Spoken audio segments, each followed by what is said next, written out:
Drew, gonna obviously bring in somebody new for me for colors, but I'm definitely gonna miss you. We had a good time last year. That was a lot of fun. We did. Breaking the band up.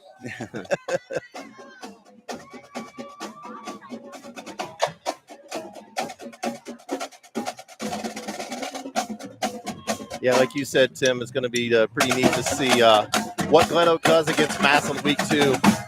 You know, I've got high hopes for them this year. You know, they've got a lot back and a lot of talent there for sure. So, yeah, I'll tell you what, the kid playing the tuba just came by. It looks like he should be playing defensive end for Coach Garcia over there. But what a job Scott's done. You know, he stepped away for a couple of years. But I really feel like to what you said, Jeff, is they're up and coming again. You know, they've reestablished the standard that was Glen Oak football for so long. Physical, playing a physical game, you know, being tough, you know, being consistent. You know, they don't have any big guys there like TJ Downing, the new inductee into the Glen Oak Hall of Fame here coming up in a couple weeks. The only thing I'm wondering is, are they going to have a parade, something like this for us here? And we come down the streets of either Easton or Schneider. We'll find our way in there. A parade right into tugboats. Well, it's been fun to watch the last couple seasons and look at Glen Oak improve. And, you know, the sky's the limit for them. But when they were at their best, they had tandem backs and they were physical running the football and could create some matchup problems with their speed on the outside. It was a tough matchup. And getting back to that style of football, it's been fun to watch. They were always real sound defensively as well. Tough to run against. So the last couple years, I've had my eye on them and in the progress that they've made. It's been great. They're getting the numbers back up. They're in the weight room. Got Rondé Barber now. All right, guys, let's kind of reset What's here. up, Rondé? Welcome in, everybody, on our Stark Media Team YouTube channel. TJ Downing, Jeff Tyler, Drew Sarachman, and Tim Budd. We're here for the Pro Football Hall of Fame Enshrinement, the Grand Parade here in Canton, Ohio. Beautiful day out. We're here with our friends at Hilscher Clarke Electric Company. Beautiful setup right in front of Conleys garage. Guys, you know, every year it's special. For me to be able to see the guys that actually come back, the guys that have, you know, been inducted so long ago, you know, it was cool seeing a guy like Billy Shaw the other day, one of the old offensive linemen of the AAFL. You know, it's special to these guys. I think it's something they circle on their calendar every year to be able to come back to Canton, to be able to see all these fans lining the road here. I mean, we're talking a stretch from, let's call it Tusk, all the way down to 25th Street. We're probably right at about the halfway point here at Conley's garage. So to be able to see everybody coming out and lining the streets for these guys, man, it's a special feeling. Yeah, you know, I haven't been to the parade in a few years, and you know, I was driving up Cleveland Avenue yesterday, and I couldn't believe how many tents and chairs were already set up at noon yesterday. But the turnout for this is great, and you know, it's great for Stark County, and it's great for Canton, like you said. I think it speaks to a lot to about our city that all these Hall of Famers choose to come back once they've been inducted. You know, they come back every year, like you're saying, TJ, and you know they respect what's going on here at the Hall and invested in it. Well, and the Hall has grown tremendously in the past decade, and it really has become a destination. And this is such a celebration of our region in Stark County. Reminds us of what a special place it really is. You know, when we look at this class, Jeff, it's obviously a premier guy, Joe Thomas, being a Brown. 10,000, over 10,000 consecutive snaps, 10 Pro Bowls. Only 3 guys in the history of the NFL have ever come to the league as a rookie and made 10 consecutive Pro Bowls. Barry Sanders, Lawrence Taylor, and Joe Thomas. You know, they say not your average Joe. I mean, the love and respect that people have for him, not only in the state of Ohio, Northeast Ohio, right here in Stark County, you can't match it.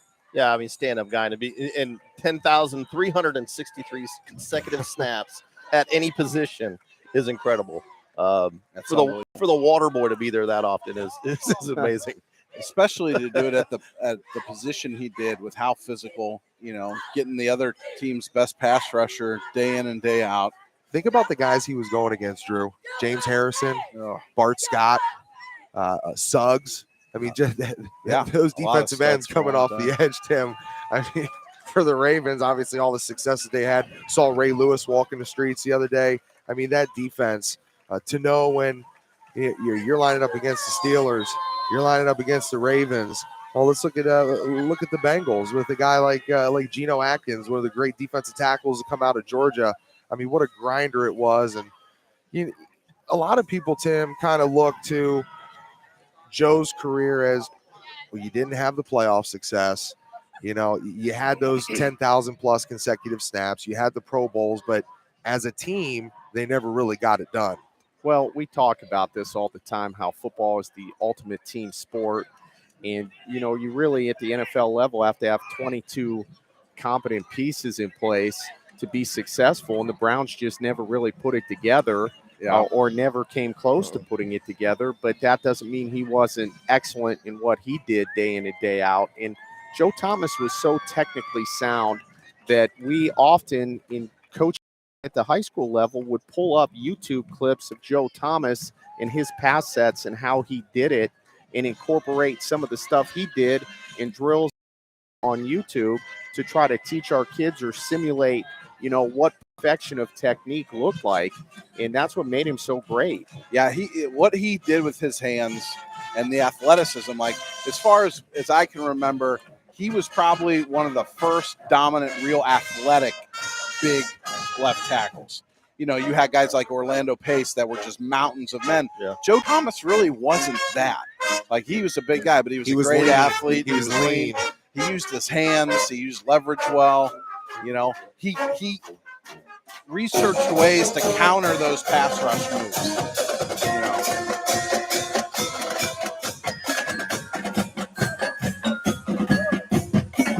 I can't even begin to set what would be the over-under on how many different quarterbacks he protected throughout his career. At least 16. No, Wow. He went.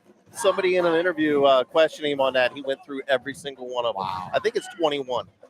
I think it's 21 total. From Colt McCoy all the way down to Connor Shaw. Yeah, and that's that makes his career even more impressive because every quarterback is going to have a different pocket presence, and the timing of your pass sets is going to change with each quarterback. And he was able to adapt sometimes week to week to the skill level that was under center for the Browns at the time. James Lofton, boy, I'll tell you what, career that guy had. Look, still in great shape too. One of the greatest athletes, probably the original athlete at his position.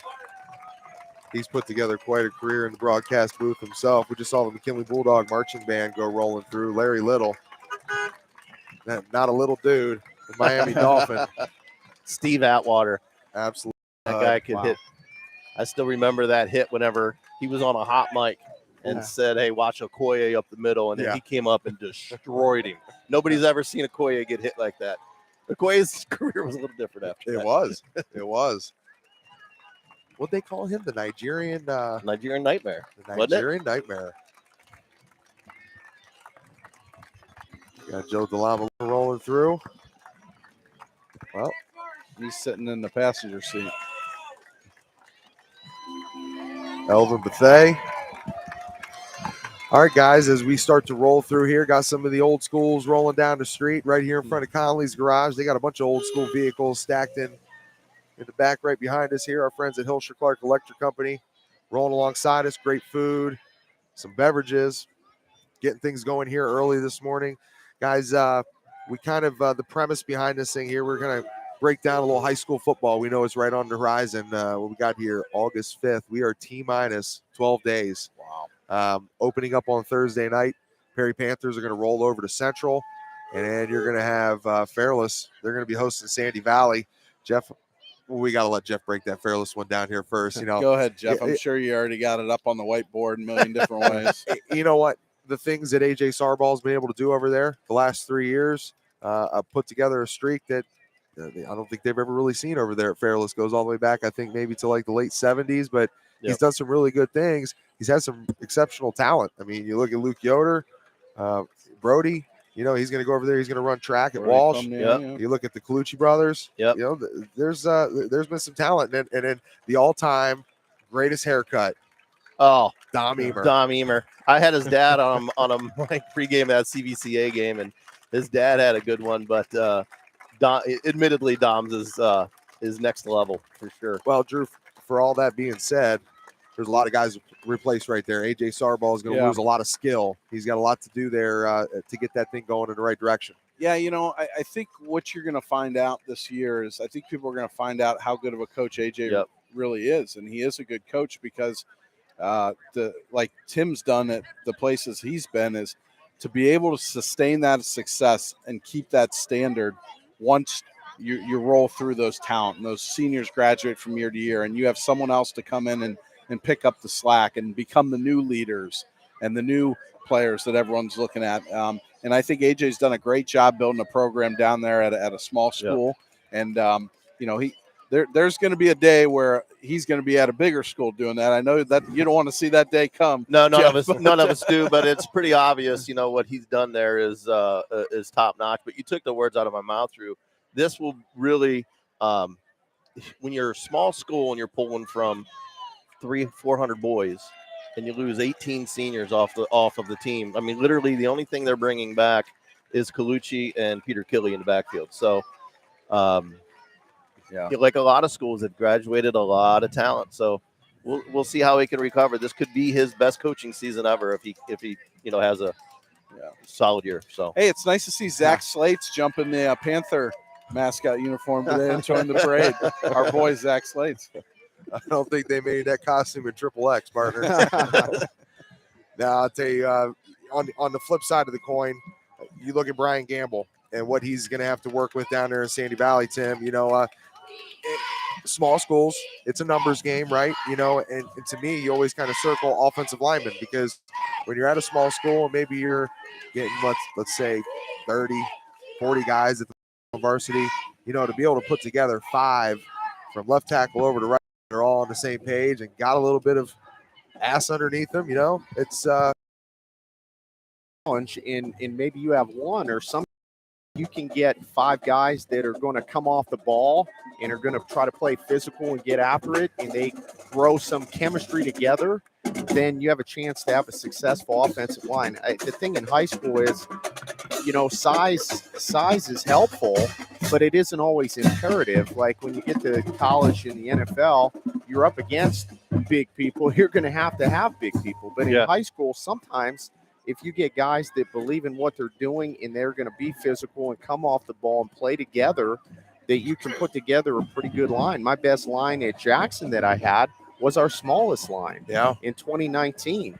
I think our biggest guy was only 230 pounds, but those guys were nasty. They came off the ball and they loved playing together. And, you know, I was so nervous going into that season that, you know, we were going to get pushed around because in the Federal League, you know, you want 250-pound plus offensive linemen. And we just didn't have that in the program at the time. But they made up for it with physicality and chemistry and good technique. And the thing is, with Coach Gamble, Coach Sarbaugh, here comes Joe Thomas. Yeah. Maybe that's the fishing boat he was on when he got drafted. Well, I'll tell you what, cool little deal here. Our guy, our own here at Stark Media, Mark Milano, he's been the Hall of Fame driver this week for Joe Thomas. And, you know, Mark has been doing this thing for a long time. I believe this is his 35th year driving.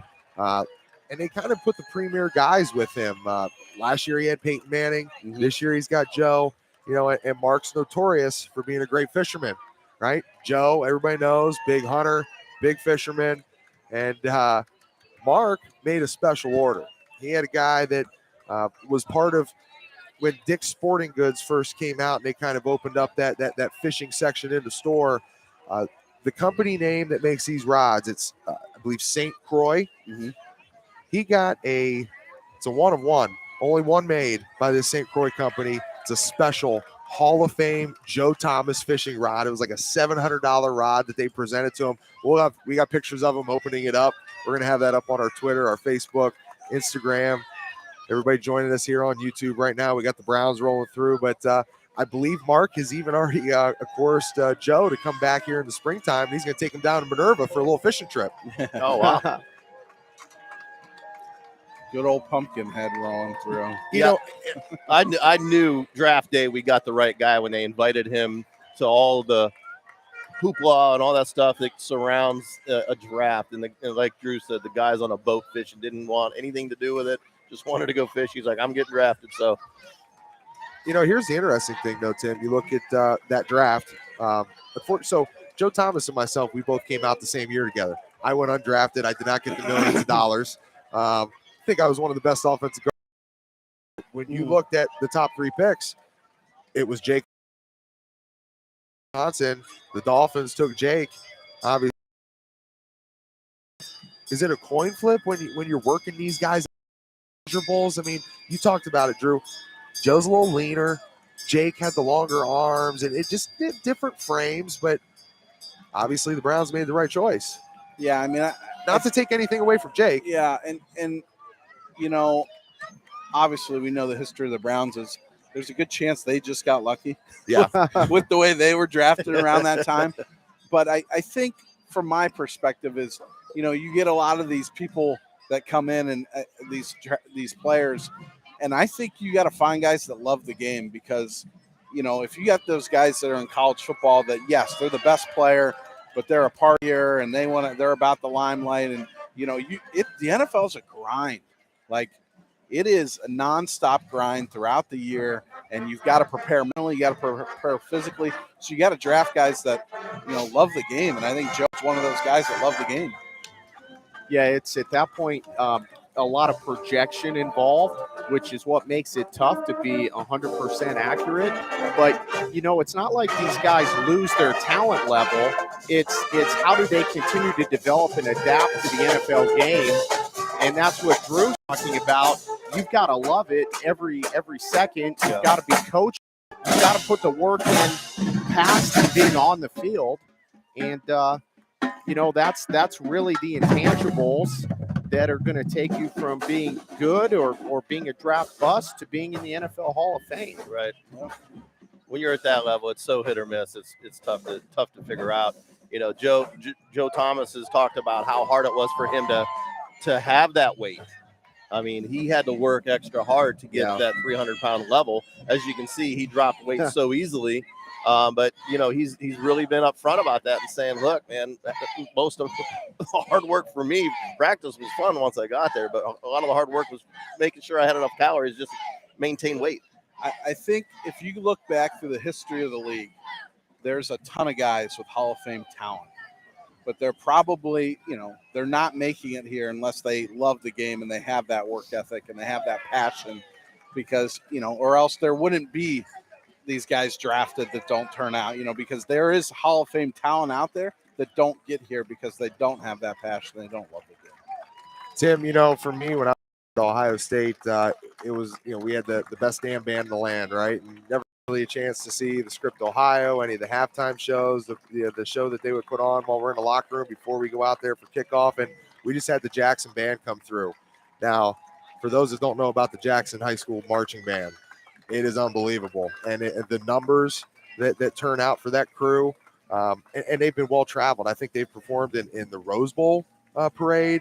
Did you ever get a chance really to take that in, obviously, with everything you're doing, game plan and all that stuff, kind of making adjustments at halftime? But it's a special thing having a great band alongside your team. It is. A couple things. They would practice next to us once a week, so we would hear them. In a shout-out to Michelle Monagold and the program she runs with the band, because she was tough on those kids. Sometimes we joke, because I thought I ran a pretty tough ship, and sometimes we'd be joking with the kids during a water break, hey, you're lucky you're at football and not in the band right now, because she's giving it to them. And my 3 daughters, they never missed a game I coached at Jackson, and they told me they went to hear the band, not to watch the football. They were there for the band show. So very appreciative of the relationship I had with Michelle Monagold and the band, and it's part of the experience.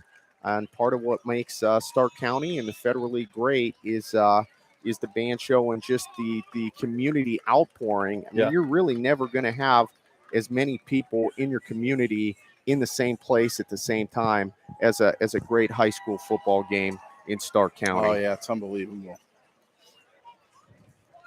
You got Goldie the Goat from the Hall of Fame that just came past us here. Got our colors for the United States coming past us as well. And let's talk about our next team here, guys. Kick it over here to my guys to the right, man. Some St. Thomas Aquinas guys. Kevin Henderson. Kevin's been around the block, man. A lot of different programs. Tough guy, hard-nosed. Drew, I believe the last I talked to you, some pretty good numbers have come out. Yeah, I think they're going to be right around 30, which is, they've got a lot of freshmen. Kevin knew what he was getting into when he got there. Tim did a great job there. When he was there, I thought Bedry Barterwell did a good job there. And then the dynamics of the student population got different of how they're getting students in the school. Some of the Catholic schools have shrunk, and that's a testament to a lot of the public schools in our area of how good they've become as institutions that, people aren't going to the private schools. Then Mike Cook got in there. We had a couple good years there with Mike. And then, last couple of years, the program kind of, it was lacking a little bit. But I think what you're going to get in Kevin is someone, number one, that is going to instill discipline. He's going to instill, some accountability. And he's not going to ask the kids to do things they're not capable of doing. He's going to teach the fundamentals. He's going to keep it simple. And, he's going to get them out there playing hard-nosed Aquinas night football like people have done for many years. Like Jeff and I were talking yesterday, very few schools in this county have a state championship trophy, and the Aquinas Knights are one of them. Well, I love my alma mater, as does Drew. Mm-hmm. And I was really worried the last couple of years whether they would even be able to have a football program, which would be really sad if they didn't, with all the history of success in the state championship, the state runner-up twice. Just a huge part of Stark County football, the rivalry with Central Catholic. But sometimes, you're the absolute perfect person for the job, and that's Kevin Henderson. I mean, he is the absolute right man at the right time to bring that program back. And the biggest thing is just having the numbers to be able to play 10 games. You don't want to be canceling games as they did last year. Right. And to take that step to get up to 30 players to start the year is definitely a trend in the right direction. They need to get a win somewhere along the line to snap that streak and try to build some momentum. But I couldn't think of a finer man or a finer football coach to step in right now and get Aquinas headed back in the right direction. That turnaround can happen quick. And I know people don't always believe that sometimes, but I'll give you a great example. Mike Cook's first year as a head coach, week 10, they play Gilmore Academy. They lose 62-0 week 10. Turn around week 1 the next year, Aquinas beats Gilmore at Gilmore 28-21 in overtime. So think about that, the difference that 2 seasons can make. So I'm not going to say Kevin's going to go out there and take the Knights to the playoffs, but I think they're going to be playing competitive football out there at Aquinas again very soon. And that's the first step. Back to playing 10 games, having some numbers, and playing competitive football, and the wins will come. Mm-hmm. Revis Island on the way. Yeah. The legendary New York Jet. Hoping to see one of my former teammates who lined up with that squad, maybe in here in the next couple of years, Nick Mangold. He's going to go into the Ohio State Hall of Fame this year. You talk about a 62-0 shellacking, man. I took one of those at the hands of Keith Wakefield my sophomore year.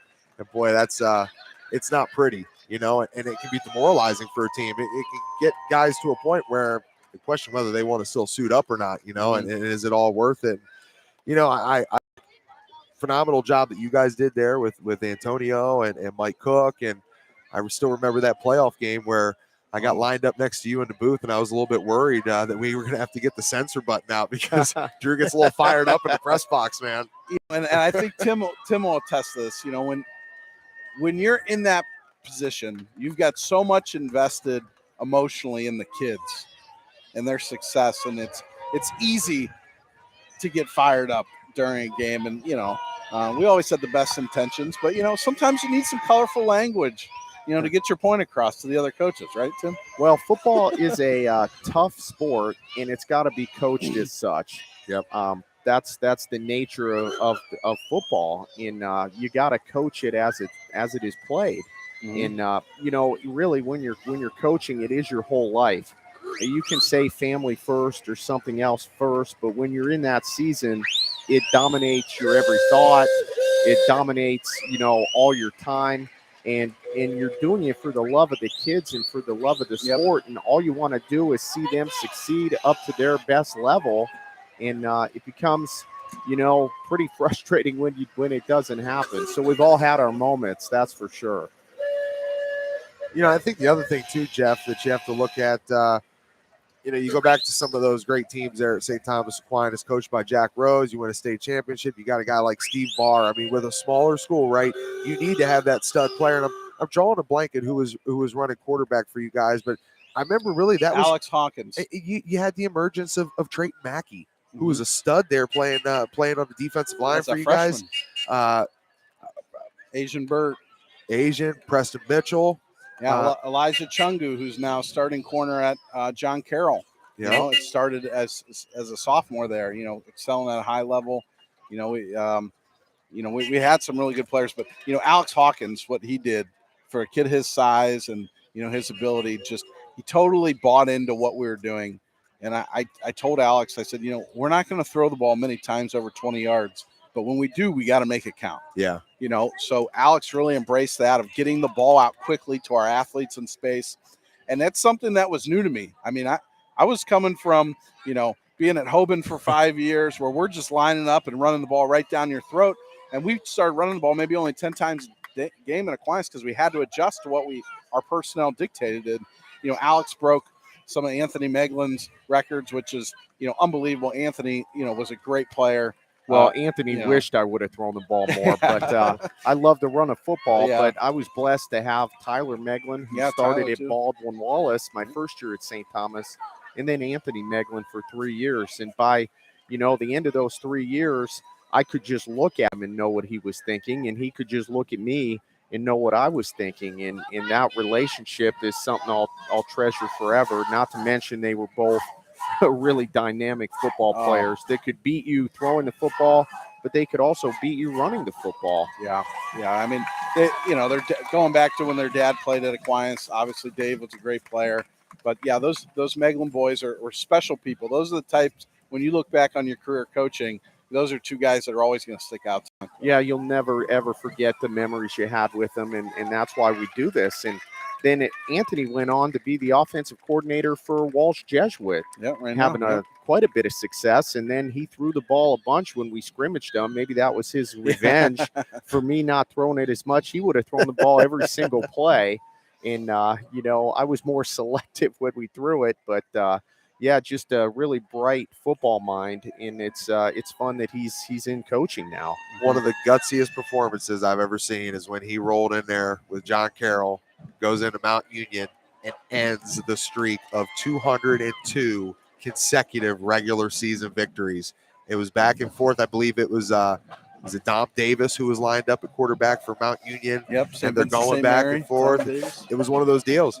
Whoever's got the ball last, and is that quarterback going to get it done? Anthony Meglin was the type of guy that could get it done. And, Jeff, as we see the North Canton Hoover Vikings come rolling down the street here, Coach Brian Baum, he's done some really good things. He kind of built, got to where he won that Federal League championship. And now it's about, sustaining that. You talk about a guy who is really he's gotten himself to where he can become a premier quarterback in the area, Carson Thurland. Yeah, absolutely. Big things expected from him. And you also look at Kyler Maraglia, who's transferred in from Northwest. That's a huge pickup. Drew and I called a couple games for Northwest last year during playoffs, and he's a speedster. He can hit that hole hard for not being a real big kid, but he put 1,600 yards up last year at Northwest. Now he was behind a huge line, and Hoover, they're going to really need to, like Tim was saying, they're going to need to coach up those linemen because they're replacing the entire line. All of them. Every single one of them. But that's a fun job, right? I guess I'd rather, if I was looking at it, everything's important, but when you have a couple premier skill players, I think it makes it easier to put that line together because they're going to hide some deficiencies. Right.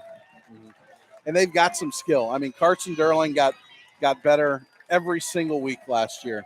I mean, from the beginning of the season to the end. You know, I watched them in a scrimmage against Alliance, and I know, you know, from coach, you don't take a lot in a scrimmage, but Alliance beat the brakes off Hoover. Physically, I think these Miami Dolphin cheerleaders like you, Tim.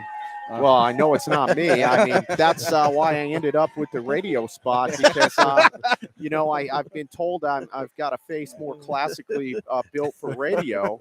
So I think they were waving at Drew or TJ because it sure wasn't me. Yeah, but going back to Hoover there, I mean, you know, what the job they did to turn it around and really become one of the better teams in the area last year. The emergence of Zach Brocker as a sophomore, very talented. Kid's a player. Mason Ashby, very talented player. You know, some of what they did on the defensive side of the ball. Coach Grimsley's over there on the defense side now. I mean, they're just really doing a great job over there at Hoover. I think they're a well-coached group, and I think they're going to be probably one of the contenders to win the Federal League in this year. Well, when they switch from a 3-3 stack defense to the 4-3 they play with their Sam and Will linebackers play real wide, so it looks like a 4-1 a lot of times. That was a heck of a lot tougher to prepare for, and their kids played better in the 4-man front. You know, you said they've won a couple of Federal Leagues, and you know, both of them were at the expense of myself at Jackson. But just to look, like they were on the brink. They were close, and then breaking through and winning the Federal League. It just gives your program so much more confidence and sets us a higher level of expectation that I think they have in place now, and I think they're going to have a good football team. Joe Klecko rolling down the road, another famous Jet. You know, for me, I circle kind of two things here. No Brady Sullivan this year. Yeah, and that kid is strong as an ox, man. And it's a big missing piece there when you're talking about replacing a lot of linemen. I think Bryce Roach is a guy who's really going to kind of step up. Had a great sophomore year last year. But then, you know, for our guy Jamie Falls Knight and our wrestling crew, man, Start Media Combat Sports. You look at the young guy AJ Dolph.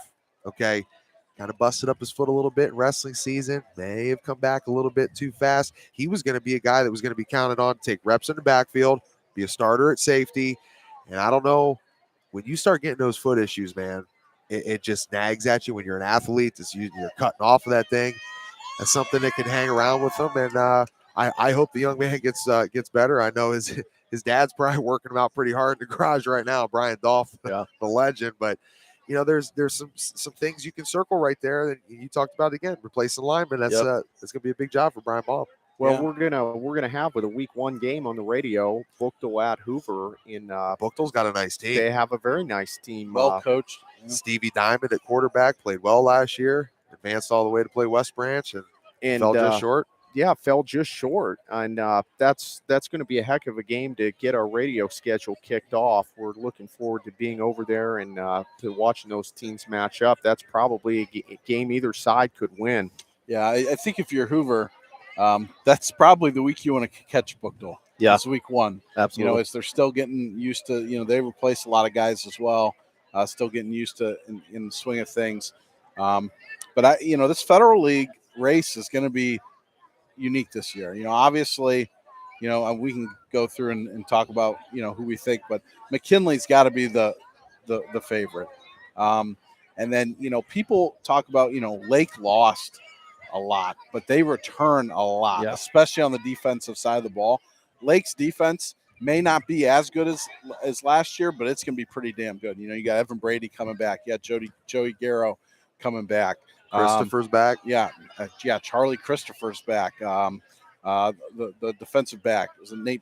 Is it Baker? Nate Baker's back. Baker's back, and he's both sides of the ball is just top notch. And Coach DeGeorge even said he's probably the best athlete he's ever coached. Yeah, so I mean that Lake defense is going to be something to be reckoned with. And then, like we said, Glen Oak. You know, Glen Oak's up and coming. They got a lot of talent there.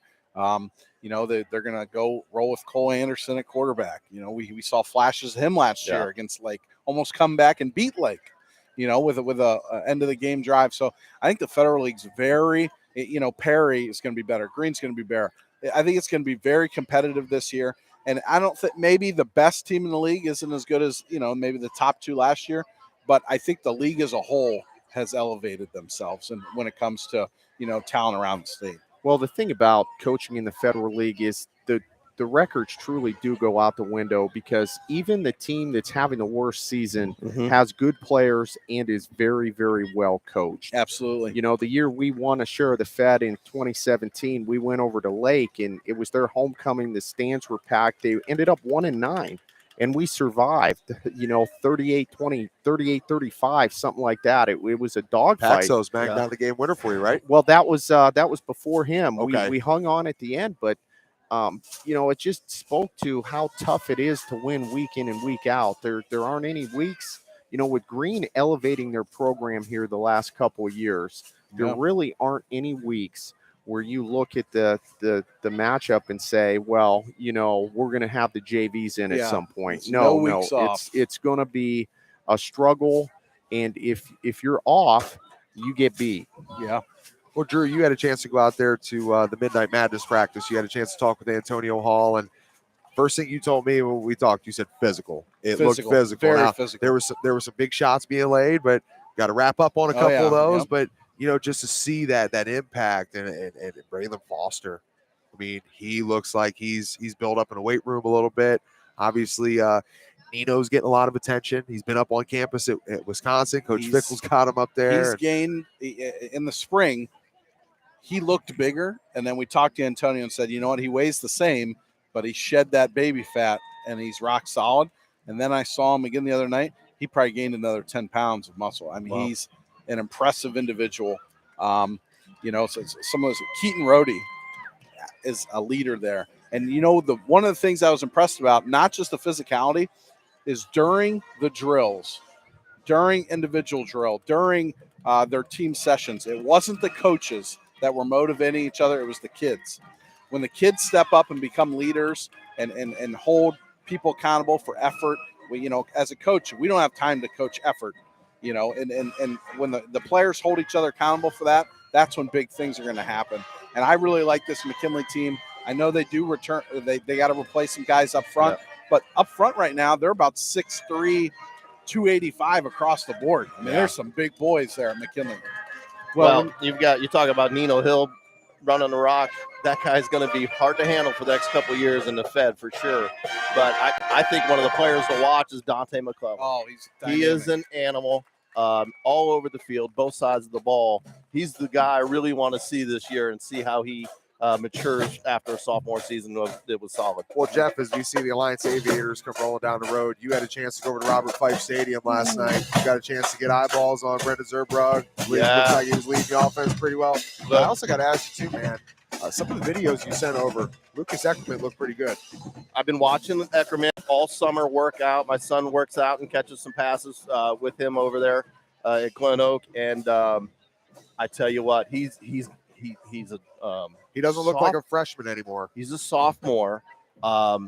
He's fast, man. He's so fast. He messes around a little bit in the camp once they don't have enough receivers, and he runs and catches. He's catching one-handed passes. He's an athlete. He can throw. He's got good vision. He's smart as heck. He doesn't look like a sophomore. He's not a real big kid, but he plays bigger than what he is. I like the weapon. I don't know how much he used him last night, but the weapon in Jamal Phillips. He's a nice player. Drew, I think we had a chance to see him out at the Perry Showcase, run around out there. New running back this year. And again, getting some guys to fit in on that offensive line. I'll tell you what, right now, one guy's going to be really hard to replace. Colton Arnold. Yeah, but I think it's always hard to replace first-team All-Ohio guys. Yes, Lucas Eckerman, I think, can win some games for him just by himself. Last year, when he started in the playoffs as a freshman, I talked to St. Ed's coach Tom Lombardo after the game, and he was so impressed with Eckerman. He said the biggest thing is, in that moment, as a freshman, he wasn't scared. Yeah. He wasn't scared at all, which is a big deal. And Tom gave him an ultimate compliment and said that this is a kid that could play quarterback for me at St. Ed's. That's how much he thought of Lucas Eckerman, and he'll keep Jackson competitive. Must be those Aquinas bloodlines he's got there. His dad, Randy, was Aquinas. Yeah, fan. absolutely. Well, So, it's just impressive to watch him, and he's a very confident. He walks around with a swag, and it's not cocky. He's one of those kids that ride that line of he just breathes confidence, and he doesn't get shook very often. yeah, he's gonna be He's a dynamic. sophomore. He He's just a turned sophomore. He just right. turned 15. Wow. It's tough to play as a sophomore in the Federal League, and at quarterback, it's going to be extremely tough. So there will be some growing pains there. When you're a freshman and you got to go and play St. Ed's, that's a scary situation. It is, and he wasn't shaken at all by it. And I think it was smart that they got him games at the end of the year. He played in 2 huge games. He played in the Hoover rivalry game. He played in the playoff game, and I think that was a really big decision to give him that experience and get him a step forward into this season. Well, that speaks volumes too. A kid that starts out the season partway through playing freshman ball, and they call him up to varsity and hand him the rock. I mean, how many 14-year-olds can do that? Not many. I mean, even if he was at the varsity level the entire year and worked through it, it's still difficult. But you're going to pull him out of freshman ball and just throw him in the weeds in the Federal League? Are you kidding me? And then playing against St. Ed's? It's incredible to see. Jeff, that scrimmage, there were 2 teams there. Whew. And you know who I want to hear about. Brother, you and I did an Alliance game last year. You were all over Zurbrigg.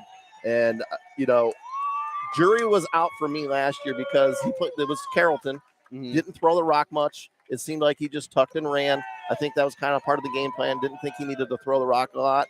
The kid's the real deal, man. I've been saying it every time you guys bring up his name on our little group thread, what do I say, Jeff? That he's the best player in Stark County. He's the best player in Stark County. Full ride, committed to Oklahoma, and they don't just pass those out to anybody, right? Especially the quarterback. Especially the quarterback. Think about the quarterbacks at Oklahoma recently. Jalen Hurts was there for a year. Baker Mayfield, Kyler Murray, Jason White won a Heisman. Sam Bradford. Wow. It's a pretty impressive group just recently, not even going back. Right. The Go great back to history of the program. Like the Josh Heupel days and stuff like that. Right. I think another one of the X factors for Alliance and Coach Goodman, and love Coach Goodman, man. Love what he does. Love his intensity. Glad to see that they've named him athletic director now too, and we see the Bengals rolling through. Ken the Rattler Riley. Hard to believe, only the second Bengal ever to be inducted into the Hall of Fame. Only Anthony Munoz and Ken Riley, and I know a lot of people think maybe Ken Anderson will get his day sometime. For the big fellas up front, Aiden Mosden is an absolute beast. Yep. He went out there. He just won an AAU national championship in wrestling. Him and his sister both competed down there at the Shot in the state wrestling tournament. But then you see Jason Lewis. He transfers over to Massillon. Man, I saw this kid the other day at Media Day. He is one large individual. I know some rumors that maybe he had tipped the scales when he first got over there at about 395. Wow. I think maybe that's a little bit too big for a high school kid, but he doesn't look like a sloppy 395. And I know that from left tackle over to right tackle, they've kind of reshuffled some things around because you lose Evan Sergo. He tore his knee up, and he's going to be out for the year. He kind of came on the scene last year, so Jason's going to play the right guard spot. You're going to have Sam Snodgrass playing over there at right tackle. You got Brady Jones back at center. You're going to move Nolan Davenport, who I believe has offers from Pitt. He's got offers from Kentucky. They're going to bump him down the tackle because you just look at his frame. Yeah. He's not going to play tight end in college. Yeah, I don't want to get people upset here. Wait. What'd you say on your show last year was pissing me off. Yeah. We need a pause button, bro. So, I think when you look at this Massillon team that you're talking about, those guys, a lot of people are saying this might be one of the best Massillon teams since maybe 01, 02, that time of year. But I think that they really got a reality check last year in the playoffs by the Hoban Knights, which obviously I wish nothing against Massillon. I love their coaching staff. I think Nate Moore is a phenomenal coach, and I'm glad to see he's back there in charge. I like JP Simon, obviously, all those guys. But it was a reality check for them, and I think it's something that they've got to not forget what happened in that game against Hoban, where they were beat up front. Yep. They were beat in the secondary. They were beat on special teams. Every aspect of the game of a team that they thought that they, going into that game, they thought that they had a good chance and they thought they were better than them. But they've got handled in every single aspect of the game. And I think that they've got to take that and build on it and say, you know what, we want to, everyone knows the expectation of Massillon is to win a state championship. Yeah. It's been that way for hundreds of years, you know. So Since they started the playoffs. yeah, since they started football. You know, so I think that, you know, they're going to have to go back to the drawing board. And one thing I'd like to see from Massillon is be creative when you don't have to be. Because I think sometimes as teams, when you do the same thing every single week and it's working, and you don't challenge the kids mentally, it's tough then to make adjustments on the fly. You know, right, Tim? Have you ever been in that situation where, you know, 5-8 weeks, you're doing everything and no one can stop you. Then all of a sudden you go against a team and you got to make adjustments, and the kids are like, adjustments? Yeah, I always tried to put in 5 or 6 different things a week, you know, even if that means 2 drives in, you resort back to what you do, but just to work in some different looks, just to break up practice, that there's new things that we're doing to keep the kids on their toes, things they have to study, whether it's formations or motions or just a new wrinkle on a run or a pass play, that you're always evolving the offense. And maybe, you know, you put it on film, somebody has to practice against it, but a lot of it was just to break things up for the kids. Exactly. And you know, I think what some people are going to forget here, assuming now this may not be the case, that, you know, Jalen Slaughter is no longer the starting quarterback. You're now replacing Will Hartson at running back, Stud. Ardell Banks at receiver, and Jalen Slaughter at quarterback. That's 90%. I looked at it. It's 90% of your offensive touchdowns last year came from those 3 guys. So now you've got to replace those, and that's not easy to do. No, it isn't. And let's talk about the elephant in the room, the Hoban Knights. They're going to be just as good, man. They are reloaded again. But, you know, I got to tell you, though, and I'll ask you this, Coach Bud, you know, Drew, Jeff, we had a chance to call that game up there at Infocision. And it got to a point right when Dorian Pringle scored that touchdown for the Tigers. And it was like, the defense just needs to get a stop. Yep. And if they would have got the stop, there was the opportunity there for the Tigers to win that game. But, well, insert Lamar Sperling. Well, you're also going against Mr. Ohio. You know, and that's got to be hard, right? As a coach, you're an offensive coordinator, right? You're an offensive guy, and you drive down, you put yourself right back in it, and you're like, okay, D, get me one stop. Just get me a stop. And, you know, people talk about, well, you know, Lamar Sperling. We could have ran through those holes. They're running ISO, and these holes are 4 feet wide. Hoban did what no one did the entire season against Massillon, and that's running it right at them, and was successful doing it. And that's demoralizing when you're a defense and you know, hey, this is what we're building off this front 7. No one's going to run the ball on us, and someone comes and shoves it right up your throat for 4 quarters. Yeah. That's humbling.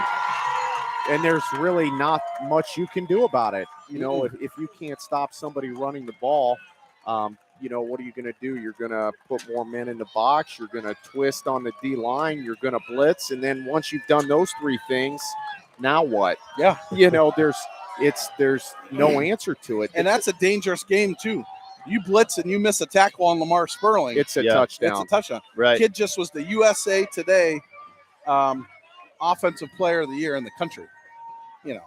Right. So, you know, the thing with Massillon is I'd say the last 5 or 6 years, they've elevated their program where now they're in the Division II conversation every single year with Hoban. And that's a big step from even when I started coaching in Stark County.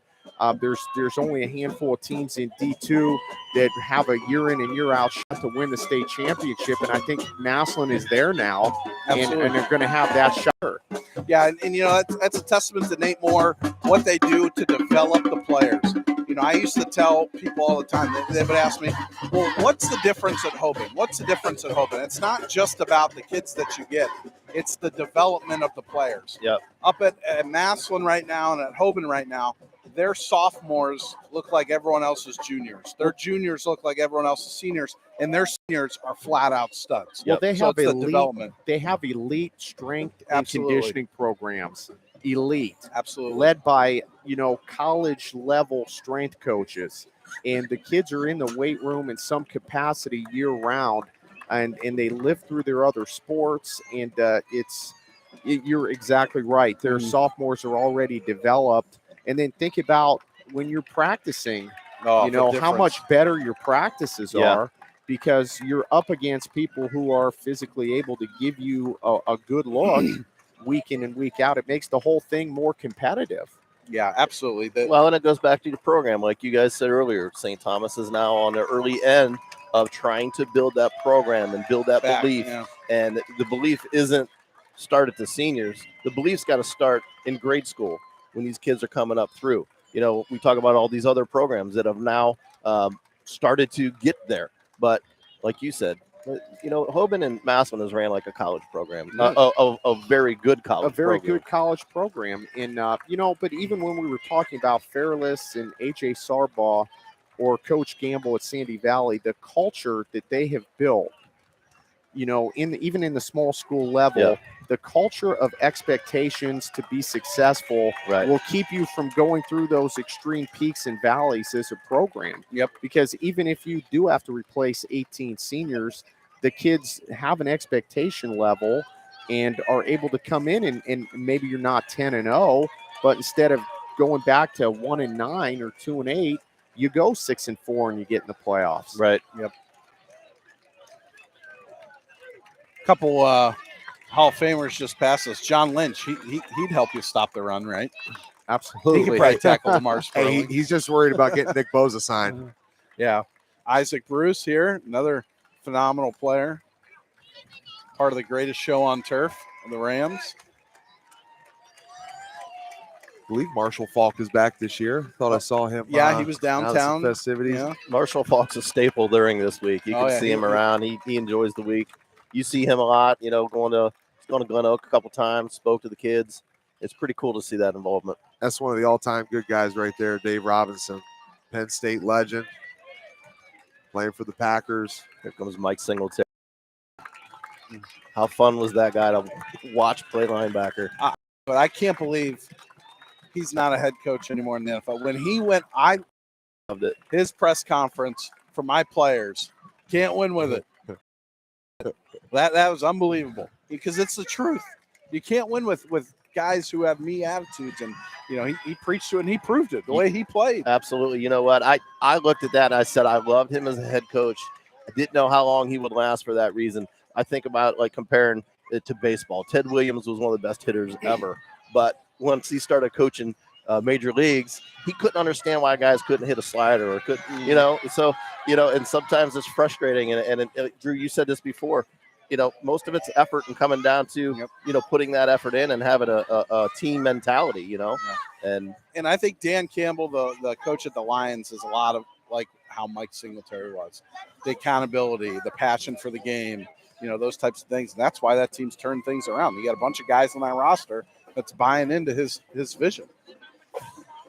I had a buddy of mine who was in that locker room there, in that meeting room when Mike Singletary first took over for the 49ers. He said he came in there and he stripped down butt naked in front of all the guys and said, "I'm Mike Singletary. I'm a man just like you guys." It was like proving a point or something, right? I mean, the guys just cut a little bit differently. And I mean, I look back at my dad's career in the NFL. He told me one time he's in Soldier Field and they're running a little ISO play, and he comes off a little combo block with the center, and he said Mike Singletary gets right underneath him, drops him down. He said that ice and that slush on the AstroTurf, said it shot up his rear end. He said at that point I was at a crossroads. You're either going to get tough or it's time to go home.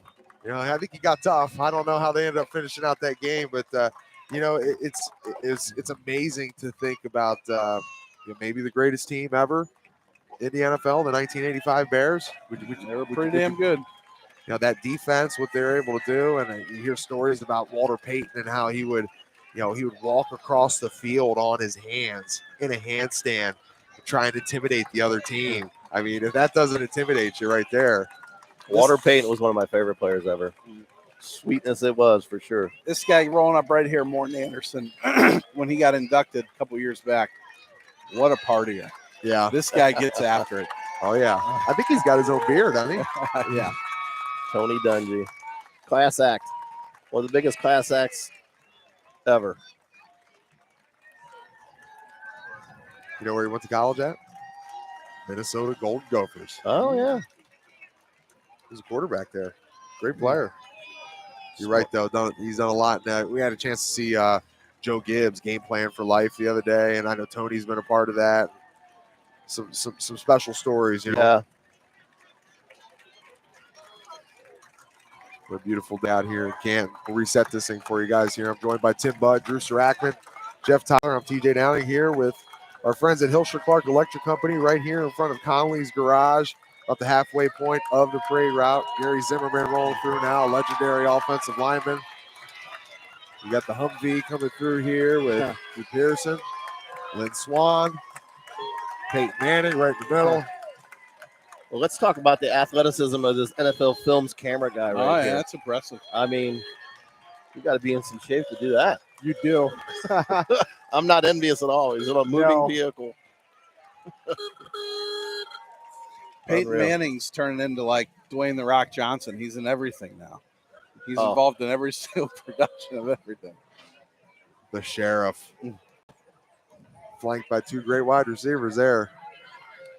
Hey, back to the high school games. Who do we have week 1, TJ? I mean, we got 2 games, don't we? Yeah, we're going to, we got a plethora of them, partner, because Saturday we're going to get a little action over there. I know some of the NEO Showcase, NEO versus America, is going to be shifted over to the Hall of Fame Village on Saturday. So Hoban is going to be taking on Frederick Douglass out of Kentucky. You're going to have Ted Ginn Sr., who just got inducted to the National High School Football Hall of Fame. They're going to be taking on a team out of Virginia who just won the 4A state championship. And then you're going to have St. Ed's, the morning show. Coach Lombardo, your guy, man. He's going to take on Center Grove from Indiana. They're a state champion. Some great games. Friday night, get a chance to see Valdosta and Massillon. We're going to be over there at Lake. We're going to be in Uniontown. Aviators are going to roll in there, so we'll get a chance to see Zerbrug, see what he brings to the table, working against a solid defense. Yep. Going to be cool to see the Valdosta come into town, and that's a matchup that's been looming for a long time. It's never been done before. Give a shout out to our guy Matt Hankins, who's really kind of put this thing together and spearheaded it. It's never happened before. Opening week of the high school football season, where 2 top 5 all-time winningest programs in North America have matched up. Going to be a pretty cool little deal. We talked about kind of building programs back up and getting things going in the right direction for some of our smaller schools in the area. We see the Nerve Alliance here. Coach Speakman coming off the back of, I believe, maybe the worst stretch in Stark County history. I believe they had four seasons where they didn't get a victory. It's tough. It's tough because my first year at St. Thomas, 2011, they went 10-0. Yeah, and tough. They were tough, and not only that, but the community loves football. The stands were full when we took them on. We had a good little rivalry with them, and it'd be great to get back to being competitive and winning some football games, because that's a great facilities down there. They really take athletes. And, I gave him a little pep talk last year on High School Football Rewind in the community. But it takes everybody. It's not just on the head football coach. If you want to be successful in football, it takes the administration. It takes the boosters. It takes the parents. It takes everyone to buy in. It takes the youth football program. Absolutely. And I'm going to go out on a limb this year. They return a lot of players. I think they're getting off the schneid this year. Oh, they are. They're going to win a game or 2. They are. The Hunter Dietrich, I've been watching him work Nice out. player. Summer. He's a wrestler. He's not How many real. times have you seen a wrestler play quarterback? I tell you what, man. You don't see that much. The kid has a look in his eye. He is hungry. I'm watching him he's not real tall, but he's put together. He can run. He can throw at all 3 levels.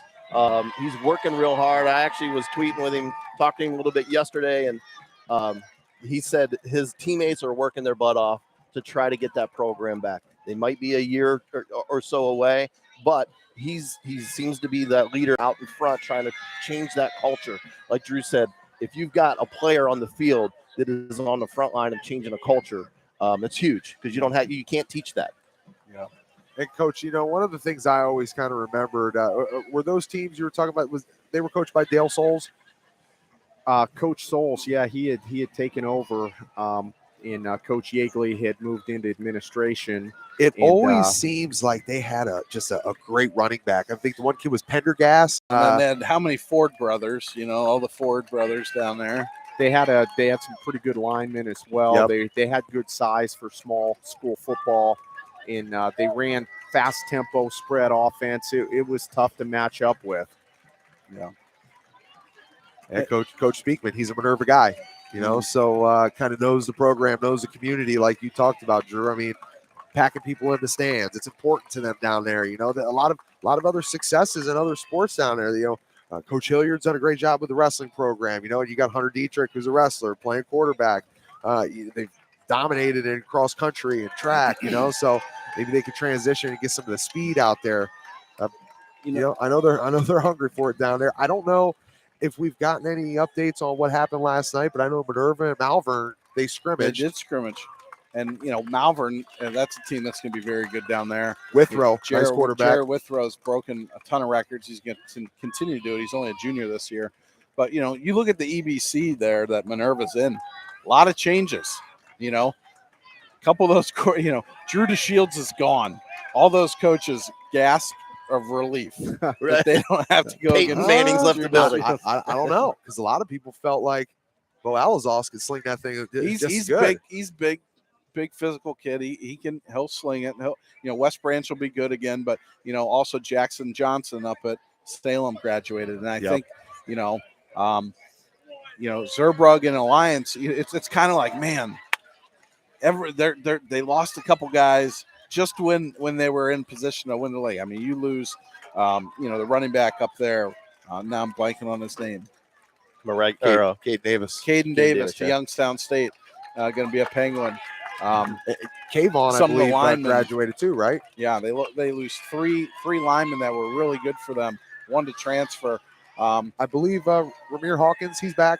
He is, and I tell you what, he looks dynamic. He's 5'7", 5'8", $160. One of the better wide receivers around the county. Video we posted yesterday. Yeah, he took of a that bubble. Quick out. He took a bubble and just bounced it. I mean, the kid's yak yard is going to be off the chart. He's just so shifty in space. It's fun to watch. I saw him catch one, and I didn't get video of it. He come on an out, caught it, like flipped his body midair, landed it, boom, took off. It was unbelievable, and so that's definitely going to be his number one target for Zerbrugg. But not only offense, though. I tell you, I was very impressed with them on D. Jackson wasn't able to do a whole lot. I realize it's a scrimmage. I realize you're trying things out. I realize you're going 95% or whatever. But they look just as good on D. They were getting to a lot of things on the out. They got a lot of speed, both sides of the ball. There's our neighbor, TJ. Yeah, Denny Saunier. Had a chance to run into him the other night over at the ball game, and you talked about Mr. Yeagley, Brett Yeagley. He was over there as well. And Bernie Kozar was walking through. Everybody's getting pictures with the old QB. Yeah, Brett Yeagley's dad just finished off a nice career, capped it off with a state championship there at South Range last year. Yeah, I'll tell you what, that was pretty special. Had a chance to check that thing out. Called that game with Marty Bannister when they beat Ironton, and boy, there's some tradition down there. I have never seen a state championship game where a team just looked in total control. Every single play call was perfectly timed. They had a million different play action looks. I don't know how you can even practice the different variations and format. It's like they came out in a different formation every series, different, and it's not just like, you're running the same play out of different formations. They were different type of looks, and that team was so prepared for that state championship game. And it was one of the most impressive performances I've ever seen. Think about the football talent right there within about 7-8 square miles. South Range and Canfield right next to each other. Both really impressive state championship wins. 3 titles right there, right? Yeah, that's last year. Pretty impressive. We always forget the third. New Bremen? South. No, South Range. I mean, Northeast Ohio. We had Glenville. New Bremen? New Bremen's all the way out in the MAC country, but they played Warren JFK in the D7 game, right? I believe so. Yeah, that sounds right. Yeah, Warren JFK was, they graduated a lot. You got the Hilscher Clarke float coming up. I wonder why the Hilscher all the fans behind us are standing up. Great sponsor of ours. Good people, all that they do. And John Feather, Mr. Floyd, the leadership at Hilscher Clarke do a great job. They, Mary Jo Stevens carrying the banner, owner of Rose Ice Cream. They've recruited a couple guys to come on and help coach that Lake Center Christian baseball team. Coach Feather's on there. His son Wyatt Feather's probably one of the best catchers. He'll be one of the best senior catchers this year in the state of Ohio. Any colleges out there listening, he's looking for a home. They kind of kept this float a surprise. They didn't want to let anybody see it until showtime today. So the unveiling. There we go.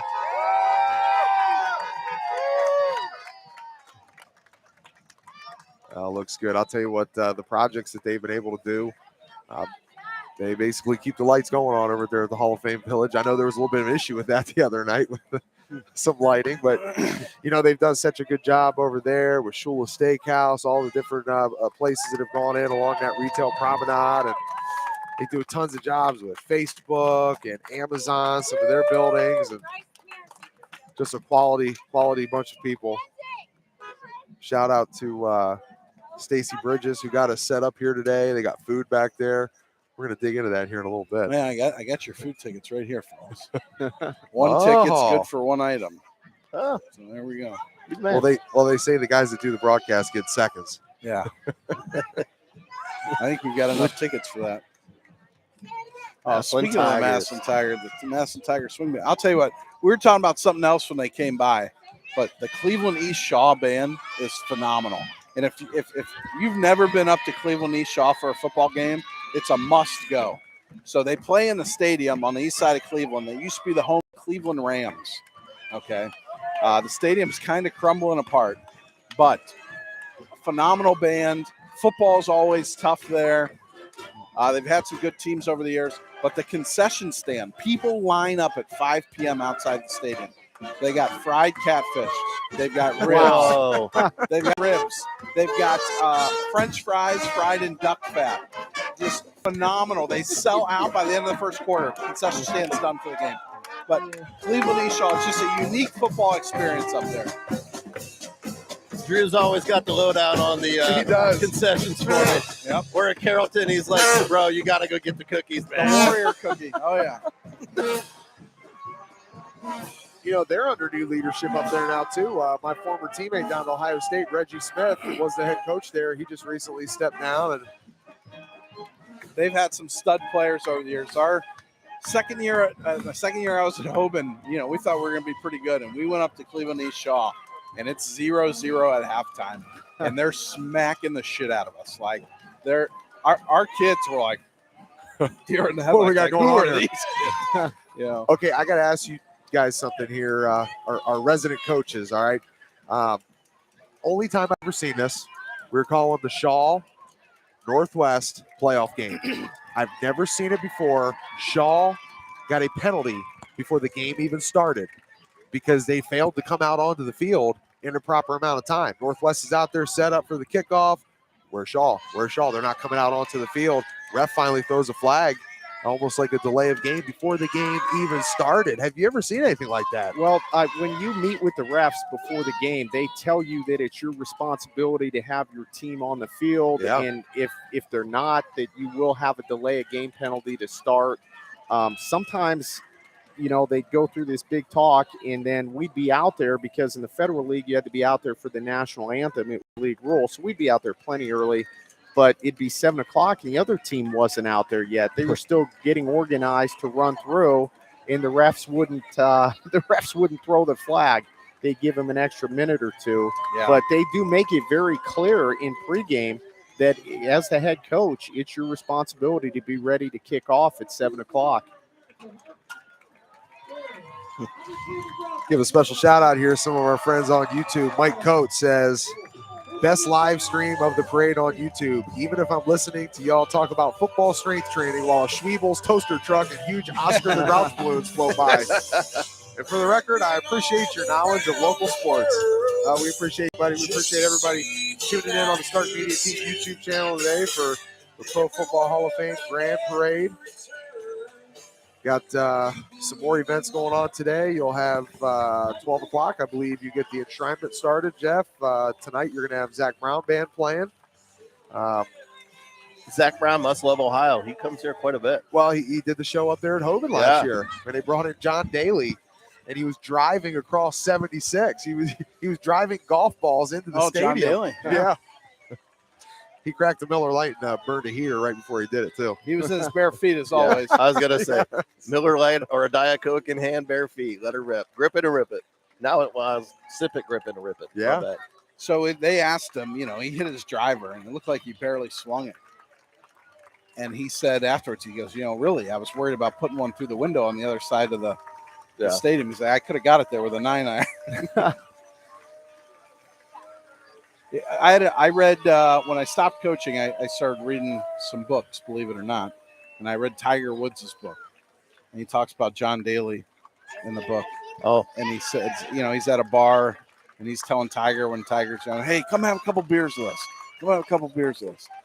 And Tiger said, if I had, and he's like, no, I gotta wake up early and practice. He's like, practice? Don't worry. And he goes, well, John, if I had your talent, I would be drinking the beers that you are too, right? Wow. Tiger said that more than once. He said John Daly had way more talent than me, anybody else. He said if he would have led a clean life to some extent like Tiger, he would have been something pretty hard to handle. That face is a little red these days, man. That blood pressure's a little high on John. It looks like Santa Claus now with that beard. But his son is a heck of a player, too. Yeah. Well, so we kind of teased the Perry Panthers here earlier when we saw Zach Slates in the Panther outfit. What do we think about the wing tee this year? We're gonna see some variations of it. When I saw them week 1 last year against Central, I was so impressed. And this is something Tim would probably appreciate as a head coach. Their sideline was the most organized sideline I've ever seen. You had coaches lined up. They were focusing on their groups. They were coaching. Every single coach was talking to a kid when they were coming off the field. They were never, waiting. Special teams came out. Boom, 11 guys. You saw them, 11 off. Like, it was so organized. They played so well. And then the injuries started piling. And it's like they got behind. They beat McKinley, and then they just couldn't. So I think Perry's going to be a big rebound team this year. They're learning. I think he does a great job over there. It's a tough starter for Central too, because they replace, as a small school, you replace so many guys in the front 7, and it really takes those guys 3 or 4 games to kind of get going. So it's gonna be a tough matchup for Central, but Central, loses a quarterback. I'm interested to see how Brennan Betts plays. But Brennan Betts coming in over from East Canton is a very good athlete. Yep, very good athlete. And Trucker's always got his team ready over there. They're always organized, and they always execute their offense and defense with minimal mistakes. Yep. They can hang in there with bigger schools. They actually know how to manipulate the play clock to keep you off the field and condense the game, so they can compete with anybody in Stark County, and they always have. But I'm really excited for Perry, to be honest. Yeah. I know they have a lot of skill coming back, and just to see their athletes and see their athletes run, it's going to be big. And Perry's lost so many close games the last couple of years. I mean, how many Coach Slate's first year? He was in 3 or 4? 5. It was 5 overtime games. 3 to start the year, right? 11 years as a head coach. I played in 1 overtime game, and he got 5 overtime games his first year. Do you guys think that, in today's game, with everybody going 5 wide and slinging a rock, I mean, how long can they continue to run that wing tee? Does it even matter as long as you're as good at it as they've been in the past? It all depends on how you coach it. If they coach it the way they always have, and they're disciplined, and it's going to be successful for them. It's the wing. It doesn't matter what offense you run. Is if your kids buy in, you've got the talent that matches what you're doing, and you can coach it, it's going to be successful. Well, Jeff, you talked about it down at the youth level. I mean, they're doing that. They're implementing that down at Richville.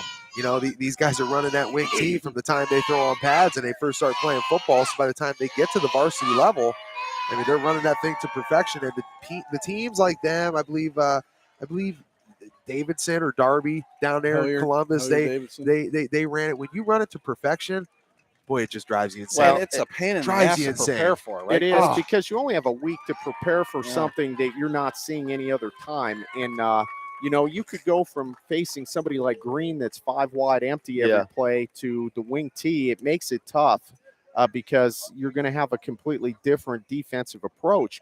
But Coach Sarachman said something that's so true. You've got to coach what you know.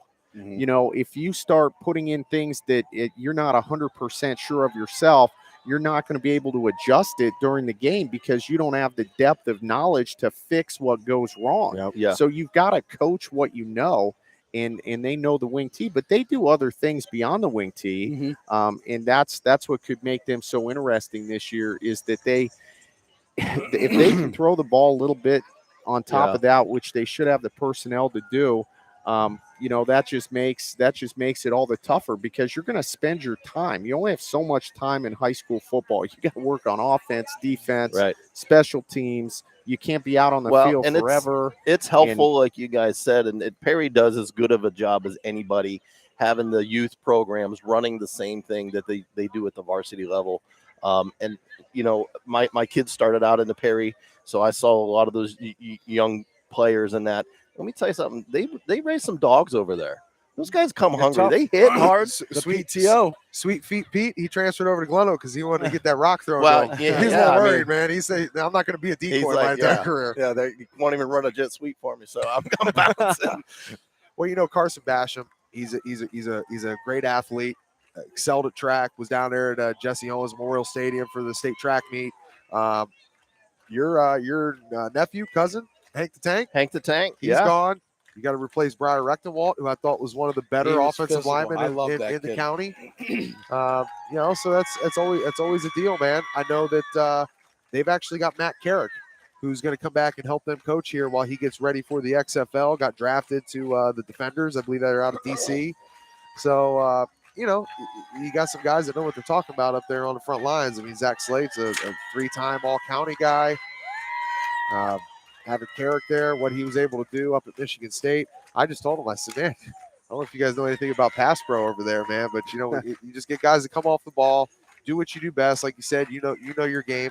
It was so frustrating. You knife into the backfield. I remember the guy's name to this day, Joe George, because he just kept hearing it. Joe George on the carry, Joe George on the carry, right? And I hit this guy in the backfield. I'm thinking, I got to tackle for loss. And I'm over top of him, and I look into his eyes, and he's laughing. And I look over to the right, and there goes the quarterback about 35 yards down the field around the outside edge. It's like, damn. I don't have the rock. Yeah. So, TJ, we've got the Perry Panthers 3 times this year on the YouTube video stream. Week 1 at Central. Then we've got them week 2 again. They host St. Vincent St. Mary's. And then week 8, we've got Green at Perry again. Yeah, what do we know about St. V? I know they were big up front. They graduated a lot. Didn't really dig into it like Drew probably did. Yeah, graduated a lot. Coach Stone's son is now the head coach there. Did a great job last year. But, at Stark Media, we don't pull any punches here. And I'm really disappointed in St. Vincent St. Mary's that they allowed that rivalry with Hoban to quit. We reached out to them for comment, and they released a press release the day after we did it. And, really, you heard a million different stories from them, but I think it's just terrible for the kids. What are you teaching kids when you shy away from competition? They're going to do that the rest of their life. So, well, the thing is too that there was a stretch of time there where St. V dominated Hoban. They kicked our ass. Things are cyclical, and there's just some football games that should be played every single year, and that's one of them. Yeah, absolutely. Hey, they didn't cancel the Ohio State Michigan game when Cooper got smacked around all those years. You figure it out, get better. Maybe you got to fire the coach and get a new guy in there and figure it out. But you're right. Those certain games you got to play those every year. We got the hardest working guys in the parade. Pushing all those speakers. Good. You got the speakers, the generators back there. You know anybody in this group, Tim? Yeah, my wife and 3 daughters are walking for Gigi's Playhouse, Canton, which is a Down Syndrome Achievement Center. My youngest daughter, Monroe, is got Down syndrome, and my wife was part of a group that was instrumental in bringing Gigi's Playhouse, which is a national nonprofit, into Stark County and into Canton. So there's my my daughter. Hi, Monroe. There's my daughter's happy to see that's me. great. And I don't see my oldest two. Hopefully, oh, there they are. They made it. That's good. They had to be here at 7 a.m. to get ready for the parade. Giving Dad some attitude on camera. Always attitude. Oh, I got a 5-year-old. I know all about that attitude. Yeah, she turns 8 here this coming week. So Awesome. Representing Gigi's Playhouse. All right, we got the I don't know if that trailer's big enough for that truck. Screaming Demon. That's big.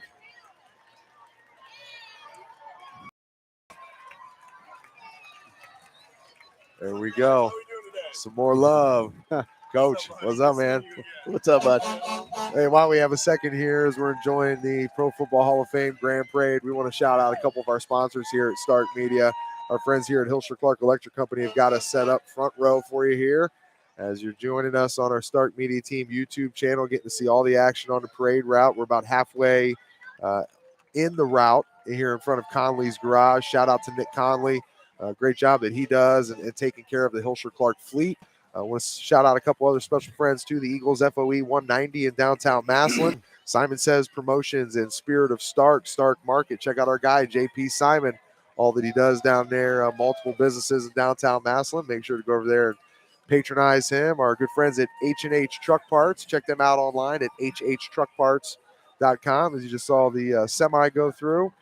Anybody out there, any of our truck drivers looking for reman transmissions or differentials, any truck parts to keep your rig on the road, man, check out our guys at H&H Truck Parts up there in Valley View.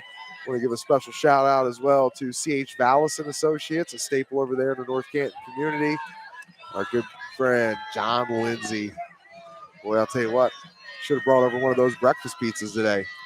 I had some Lindsay's pizza last night. It was good. It's a little too close to us, Drew. You know, it's too easy just to trot across Whipple there and snag some food from John Lindsay. But Lindsay's Pizza, the official post-game pizza of the Stark Media team. And, 477-3800. You can check them out at lindsays.pizza.com. Order online or call them again at 477-3800. Also want to give a shout out to finallyhereohio.com, the Leathernecks Nation MC. Some of our great partners here at Stark Media. Got the Louisville Leopard marching band. Something team we haven't heard about. We haven't broken down that year. They've been hiding in the weeds. You're a little tough on them last year. Yeah, I mean, and then I think they stole a couple of the plays that you taught them. I think they did, but new coach over there obviously brings a ton of experience. That's quite a transition, man. Yeah. Where I believe he was named like some type of offensive coordinator of the year. Was down at Austin P. Yeah.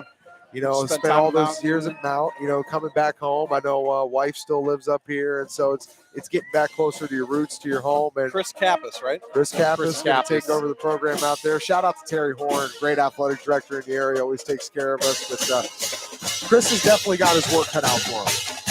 Yeah, the good thing for him is he's in a community that loves football, like we talked about before. It's important there. So anywhere, someplace football's important, you're not going to be down for long. And I don't think that'll be the case in Louisville. And I think they've got some of the best facilities. I love that stadium, the setting for it. And I know that they've committed to bringing a strength and conditioning coordinator as well for not just football, but for the entire school district and all their sports to use. So, there's definitely hope that can get turned around again. Their schedule's going to be difficult. That's a challenge. You're going to see a handful of Federal League guys. You're going to face Perry. You're going to face Glen Oak. So you got to be ready to rock and roll. You got to be ready to go. There's no weeks off for them. They open with New Philly, which will be a tough, challenging start. So their schedule's brutal this year. But it's one of those things where Stark County football is better when Louisville is good. So, rooting for them to get back to their winning ways. And if they give the resources to Coach Kappas and they give him some time, to get it going, he most certainly will get it going because he had a great run. I think he called the defense at Mount Union. And they had a great run. So he knows the area. He knows football. Very personable guy. He'll get kids out. So, I'm optimistic that they can start turning around and heading in the right direction as well. That community shows up regardless of the record. They definitely have the support there. It's an awesome place, like you said, to see a game. They're one of those fields that don't have the track around it, so you're a lot closer to the sideline. And they just put on an event, man. They do it up on the board with fireworks, and they do it up. Well, you're gonna have to replace some guys. I believe one of your picks from the Stark Media fantasy draft that we did over at the Pro Football Hall of Fame, Jacob Davide. He's graduated. Was a great linebacker there. Shane Gates, defensive tackle, was an animal. Was one of our players of the game last year. Davion Cruz. He's graduated. He's graduated. He's at Ashland. He's at Ashland, right? Yep. Okay. Davion Cruz, played really well. I think last year they were just they didn't know what they were on offense, and it was so tough to make those changes in the season. Anytime you're overhauling your offense in the middle of the season, it's not going to go well. No, and sometimes your record's more a reflection of who you play than who you are. Yeah. And I think that's gotten Louisville too. Well, you can get in trouble real quick, Northeast Ohio, playing football if you have even kind of a down year. Yeah. I mean, everybody takes it so serious, and they all got, work towards great programs. And, if you take a half step back, it's tough sometimes, especially when you have those, you don't know who's going to be good year on year. You've got those schedule already happening. And we talked about it last year. It's just an absolute shame that they got kicked out of the league. The NBC left the NBC, became the ABC. There's no reason. Like we talked about earlier, you should invite competition. You should want your kids to play the best. That's how they get better. And I think, those Alliance, just think of some of those games over the last couple of years. Louisville, West Branch, those teams were loaded. That's why you stay the course, is because there's going to come a year where, how awesome would it have been for Drew DeShields to go in there his senior year after, losing to Louisville his freshman, sophomore year, and go in and beat the crap out of those guys. Like, that would have been great for those kids. Why are you taking those opportunities away? That was such a competitive league too. Over time, and I know Louisville dominated it some at the end, but you look historically, and there were so many good teams, and it is a shame that broke up. Yep. Drew, do are they looking to join a league of any kind, or are you going to hang out? I know they're definitely open. I think probably one of the most realistic things, there was talk with maybe some of the Portage Trail, but that didn't go anywhere. I think at the end of the day, with the size of school that Louisville is, and they're not as big as they used to be. The district is not as big. I think in the lower grades, you're looking at somewhere between around 120 kids per grade. So I mean, I don't think you're as big as you used to be. Maybe I think they need to restart conversation with the EBC. Maybe getting a Pac-7. That might be a good one. Well, they may have applied open in the Pac-7. Something's going to happen here with the Pac-7 because in Orville that kind of against anyone to the east side, and I think there's opportunity for growth there. I think in the next couple of years you're going to see some changes in the Pac-7 as well. One team we haven't had a chance to talk about yet is Canton South, and old boy Poochie Schneider. Where did he just commit to? Sacred Heart. Yep, Sacred Heart. So solid 1AA program. What's the knock on him? Because I know that the arm talent is there. I've seen him open up against Claymont last year, and he's throwing 60, 70 yards in the air. Is it the height? I think the size is part of it, and then the Division I quarterbacks, the elite quarterbacks, them when you see them. That ball, I'll give you a great example. Braxton Miller is playing in the state championship game against St. Ed's, and he throws a 5-yard out route from the opposite hash outside the opposite numbers on an absolute line. And those are the types of throws that these Division I coaches are looking at, see if you can make. And I don't know if he's made a lot of those throws yet. Those throws like, wow, that's a really tough throw. The post down the middle of the field. And I think he's a phenomenal athlete. I just like the size is part of it, and I just don't know if he has that elite arm strength. Well, the quarterback position's recruited differently than every other position. When the coaches come in, they have a certain set of things they're looking for. They film it. They set up their phones, and they film the kids drop. They film their throws. They watch how the ball comes off of their hand, what the angle of their arm slot. It's incredibly detailed beyond what's on film. I mean, film's one thing, but you're not really going to offer somebody until you get eyes on them at the quarterback position. And, they don't offer very many quarterbacks. There's only one of them on the field at a time. Yeah. And then, they're going to take maybe one a recruiting class, maybe one a recruiting class.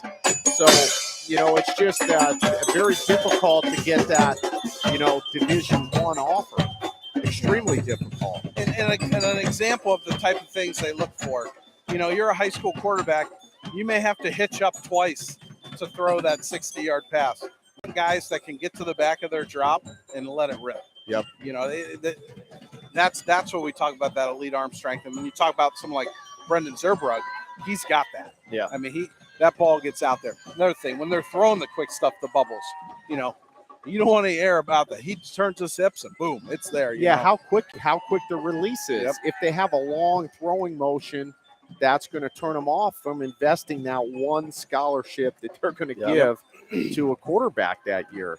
And, again, it's way beyond. They're going to come and put eyes on the quarterback and run them through their own drills and film it just to even get a starting point on offering a quarterback. And that's not criticism of Poochie Snyder, because there's very few, like Tim said, very few kids in this country that are even considered for that. Out of all the kids playing quarterback, he's a phenomenal football player. He's going to go down as one of the best football players in the history of Canton South High School, and he's going to have a great college career. But he's just not that FBS guy. Well, not only that, Drew, he's probably going to break the Stark County passing record this year. He's a little over 3,000 yards away. The kid also ran for 1,000 yards last year. Yeah, that's the other thing. Last season. I mean, he can tuck it and go. And what a great job Coach Dennison's done. I mean, we went head-to-head against some of his new Philly teams when I was at Hoban. Just extremely well coached. He knows what, going back to coach what you know, he coaches his system better than most people coach their system. He just does such a great job, and he's done a great job at Canton South. I think somebody took the catalytic converter off this truck. Well, Coach Dennison's done a great job adapting to his talent as well, because they were, an I formation team for the longest time. That was his roots, and he's adapted down in New Philly, and then bringing it to Canton South to take advantage of a dual threat quarterback that he's had over the years, and really changed the entire look and feel of their offense. Yeah, he's done a great job. I think a great addition that he brought onto his staff is another Canton South legend, Matt Trissel. I mean, a guy that knows that program through and through. He knows the history of the program. Mr. Canton South. He is Mr. Canton South. I'll tell you what, man, good looking dude. He's a lawyer. Anybody out there ever needs any representation, reach out to our boy Matt Trissel. But again, stating the obvious, we all know offensive line, big boys up front. Doesn't matter how great of a quarterback you are, right? Doesn't matter if you're Peyton Manning, Tom Brady, whoever it may be. If you're not getting more than 2 to 3 seconds and you got somebody in your lap. We're ready, man. Joe Thomas, baby. See him Muni lot. I'm trying to convince my wife to go to the Muni lot for week 1, and she's just not having it. Did you get a chance to see mini Muni lot the other day, across there from Circle K? They had it all set up there. There's not too many Gucci purses, and she would have the only one. She's too fancy for the Muni lot. 5 carats, not having it. Yeah, she was fine going to an away game in Indianapolis where we're going to go eat at St. Elmo's, but the Muni lot's not her speed. Well, back to South, I know they got to replace Matt Kazar, Grant Treacher, and some big boys up front that are gone, and that's always a hard job. I believe who was the young man that played in the North-South game? It wasn't Tavon Castle. It was the other receiver. No, Culver.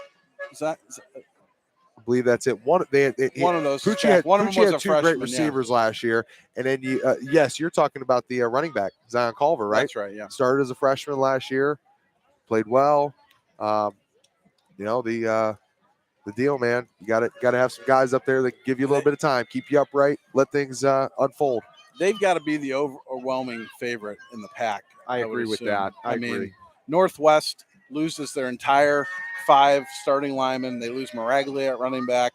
They lose some really good receivers. They lose some good linebackers. You know, they're going to be very young. Chase Badger's sitting over there like, hey, where'd everybody go? Not just did they lose all their linemen, they lost some serious beef. Yeah, those kids boys. are large. They average, I think, about 250, 260 across the board. They were big kids, man. Yeah. We were saying, what are these kids drinking the canal water over there? How are they getting so big?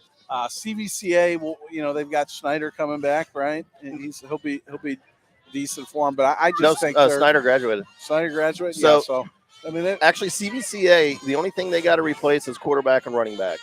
100% of the team is back. Gotcha. So they've got a chance to compete for sure. As much as they run the rock, they got a quarterback's handing off a lot, so not a big concern there. Who's going to run the ball there? I don't know. Yeah. So whoever can step in there behind that line and run, I think they're going to have some success. I think they're going to surprise the people. But I agree with you. I think Canton South is the overwhelming favorite there. If Sarball can figure out how to replace those studs, I mean, you've got a 3,300 all-purpose yard quarterback coming back, and you got Peter Tilley who can run the rock. So, but it's between those two and CVCAA for sure. Drew, I heard our guy over here, the Natural, dropping a CVCA. He's still a legend up there for that performance he put on in the CVCA Fairless game. One-man show. The one-man show in the stands. Had them all riled up on the YouTube channel. The best comment was, turn the camera around. I don't want to look at this dude. Oh, man. Got a lot of hits on that one, though. Well, and, switch gears here a little bit, man. A little basketball. I see Peterson. He's going to be going to Huntington Prep. Yeah, they lost their stud, Daryl Peterson. So Glen Oak and McKinley, they weren't able to back up the Brinks truck and get Peterson down. No, the sensational. And they also lost their point, or their guard went to Hoban. Kenny Scott. Kenny Scott can play. That was our guy. We called that game. He was our player of the game, wasn't he? And I tell you what, how impressive was that kid on the mic? Yeah, he was. We interviewed him afterwards. Very well. Very poised. Hoban's the favorite to repeat. Yeah, in hoops. Yeah. TK Griffin been there a long time. Oh, I didn't know Luke Combs was in this parade. Akron Bookdale's probably going to repeat. There's a lot of teams that are there last year probably going to repeat. Drew, you got some people out here looking for you, man. They said, good morning, Drew, from JT and Michelle and the boys from Mayfair Thursday Night Golf League. Yeah. JT and Michelle. Ansel Company Renovations. Yep. Oh, yeah.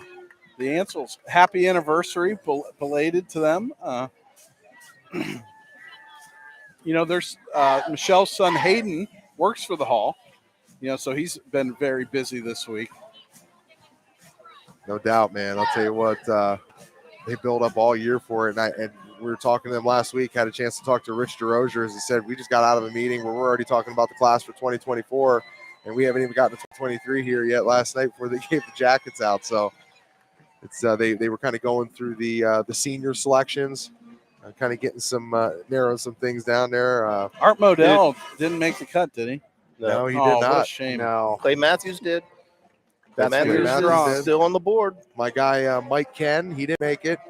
He got pushed out again, and everybody knows how big of a fan I am of him, the Michigan legend, and got a chance to meet Lobus Brown the other day. He was in town for his high school Hall of Fame induction, the National High School Football Hall of Fame. No two guys in NFL history have ever started more games at offensive tackle in the NFL than Mike Ken and Lobus Brown. 251 starts in the NFL at offensive tackle. Wow. You think about the guys that he went against, guys like Lawrence Taylor, Richard Dent, Derek Thomas, Bruce Smith, Pat Swilling. I mean, you talk about a grinder. It almost makes Joe Thomas's deal look kind of easy. Bart Scott and Terrell Suggs is easy. Sometimes you wonder, like, the Joe Thomas didn't break for selecting people, because Clay Matthews, what's it's hard to explain why he isn't in. Or How's that? or You put Mike his- Ken. You or- put his numbers beside any linebacker that's in, and they're 100% comparable. They're almost in a couple categories better than Ray Lewis's. So there's you no ask reason why the guy is Well, not right. in. You think, the creation of the sack stat, really, the timing of that really hurts Clay Matthews, because how many sacks did he Right. register before they started Right. tracking that? And Well- unfortunately, I think a lot of these writers, they look at the numbers. Well, and he's one of those guys too that didn't come off the field. Right. He was able to cover guys in the slot that back then a lot of guys couldn't. He Yeah. was all pro at multiple positions. Yeah. Think about that. How many NFL guys in the NFL were all pro at multiple positions? Maybe they're just waiting to get him and his son in together. I don't know what your thoughts are. I don't know if Clay Matthews III is Hall of Fame worthy or not. I'm on Tweener. I'm on the fence with him. Tweener. Yeah. But it'd be pretty cool if father and son go in together. Speaking of offensive tackles, we talked about we mentioned Trucker and Central Catholic earlier. His son Bo running that offensive line, having to replace a lot of guys. I know Bobby Belden's gone, TJ Perkins is gone, but how about that offensive tackle? 6'7", Yeah. 295 pounds. He's coming along well. I mean, they're gonna lean on that dude for a lot, man. Leadership, a lot of that graduated. Now he's got to step up and kind of fill the void, man. But talk about a stalwart at tackle, 6'7", 295. That's a good starting point. That's It a sure good is. starting point. Yeah, you can work with some stuff like that. Coach, I was meaning to ask you, man. Xavier Gray, you had him, right? Where did he end up going? Did he go up to Akron? He went into the portal, and I can't recall off the top of my head, but he left Akron U, and he did get another opportunity. I might have been Liberty. Yep.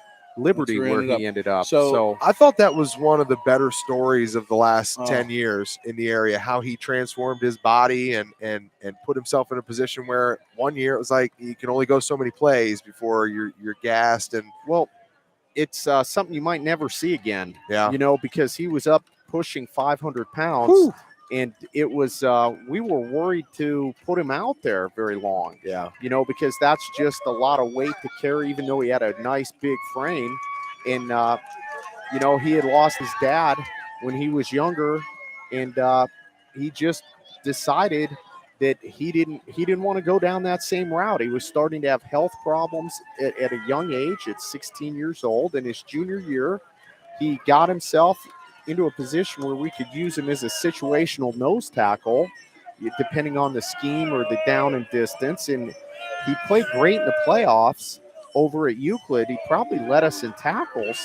And then it just kind of clicked with him, and he was going double duty. He was lifting after school with us, but coming in the morning and doing cardio before school changed the entire way he ate, and got down to about 320 his senior year, and we moved him to tackle because that's where he'd be recruited. And, he didn't have any offers because he didn't have any film. But after his senior year, he started to get opportunities. And it's just remarkable that at that age to have the discipline to change your entire life. The Akron Auto Auction float going through here. Blowing the speakers out. Got the tunes cranked. Yeah, I think that subwoofer is going to be a little cracked later on.